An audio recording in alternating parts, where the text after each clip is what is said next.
दिसंबर 2025 में प्रधानमंत्री मोदी की इथियोपिया यात्रा। ये सिर्फ एक दौरा नहीं था, बल्कि ये भारत और इथियोपिया के रिश्तों में एक बिल्कुल नए दौर की शुरुआत थी। चलिए आज इसी पर बात करते हैं और समझते हैं कि कैसे इस एक यात्रा ने दोनों देशों के भविष्य को एक नई दिशा दे दी है।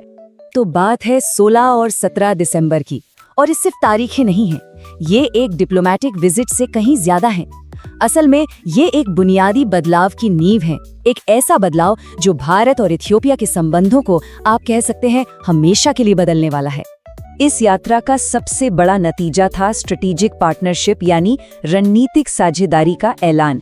अब इसका असल मतलब क्या है, आइए समझते हैं। देखिए, स्ट्रेटेजिक पार्टनरशिप का सीधा सा मतलब है कि अब ये रिश्ता सिर्फ व्यापार तक सीमित नहीं रहेगा, बल्कि अब रक्षा, सुरक्षा और दुनिया के बड़े बड़े मुद्दों पर दोनों देश एक दूसरे के साथ खड़े होंगे।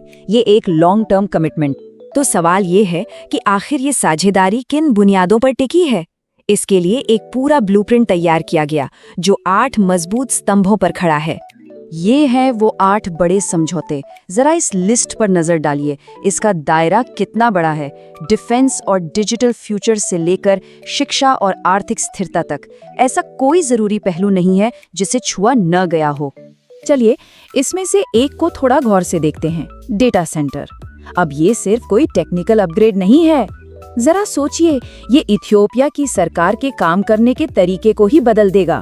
उसे ज्यादा कुशल, ज्यादा सुरक्षित और आम लोगों के लिए आसान बना देगा। ये है इसका असल असर। अब ये शब्द सुनिए, ऋण पुनर्गठन। सुनने में काफी भारी भरकम लगता है ना, लेकिन इसका मतलब बहुत सीधा सा है। इसके जरिए भारत इथियोपिया की अर्थव्यवस्था को संभालने में मदद कर रहा है। एक तरह से उससे वो स्थिरता दे रहा है ताकि वहां विकास की गाड़ी पटरी पर दौड़ सके। और ये स्लाइड देखिए, ये बहुत खूबसूरती से दिखाती है कि ये मदद सिर्फ आज की नहीं बल्कि भविष्य की भी है। भारत सिर्फ पैसा या मशीनें नहीं दे रहा, बल्कि वहां के युवाओं को AI जैसी फ्यूचर प्रूफ स्किल्स सिखा रहा है। ये है असली कैपेसिटी बिल्डिंग। लेकिन यहाँ एक सवाल उठता है, आखिर अचानक इतना बड़ा स्ट्रेटेजिक कदम क्यों उठाया गया? क्या ये सब रातों रात हो गया? नहीं, बिल्कुल नहीं। इसका जवाब उस मजबूत नींव में है जो सालों से तैयार हो रही थी। इस नींव का अंदाजा न सिर्फ इस एक आंकड़े से लगाइए। $6.5 बिलियन से ज्यादा, 675 से ज्यादा भारतीय कंपनियां वहां इतना बड़ा निवेश कर चुकी हैं।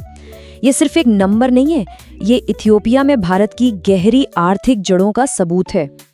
और ये जो जड़ें हैं ना, ये सिर्फ पैसों की नहीं है, ये लोगों से जुड़ी हैं। 75,000 नौकरियां जो भारतीय कंपनियों ने वहां के लोगों को दी हैं। ये दिखाता है कि ये निवेश जमीनी स्तर पर जिंदगियां बदल रहा है।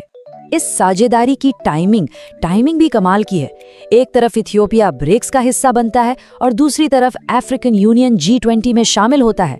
इन दो बड़े बदलावों ने भारत और इथियोपिया को ग्लोबल स्टेज पर एक दूसरे के लिए और भी जरूरी बना दिया है।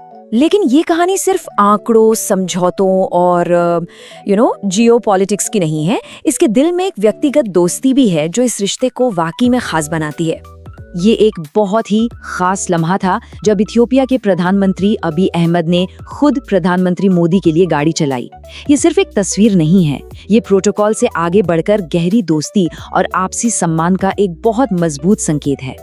और इसी सम्मान को एक और ऊंचाई देते हुए प्रधानमंत्री मोदी को इथियोपिया के सबसे बड़े नागरिक सम्मान द ग्रेट ऑनर निशान ऑफ इथियोपिया से नवाजा गया।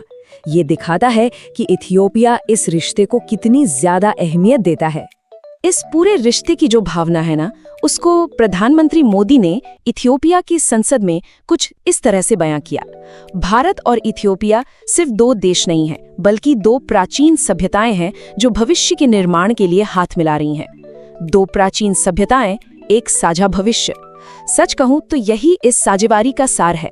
तो चलिए अब थोड़ा पीछे हटकर बड़ी तस्वीर देखते हैं। ये जो भारत और इथियोपिया की दोस्ती है, ये सिर्फ इन 2 देशों के लिए नहीं बल्कि पूरी दुनिया, खासकर ग्लोबल साउथ के लिए क्या मायने रखती है। देखिए, ये साझेदारी ग्लोबल साउथ के लिए एक मजबूत आवाज बनकर उभर रही है। एक ऐसी आवाज जो कहती है कि विकास सबका हो, टेक्नोलॉजी सब तक पहुंचे और हर देश की आजादी का सम्मान किया जाए। यही वो साझा सोच है जिसे ये दोनों देश मिलकर आगे बढ़ाएंगे। तो आखिर में सवाल यही बचता है जब दो प्राचीन सभ्यताएं भविष्य की टेक्नोलॉजी के साथ हाथ मिलाती हैं, तो क्या ये साझेदारी ग्लोबल साउथ को दुनिया के मंच पर एक नई ताकत दे पाएगी? इसका जवाब तो खैर इतिहास लिखेगा, और हम सब उसे देखते हुए यहीं होंगे।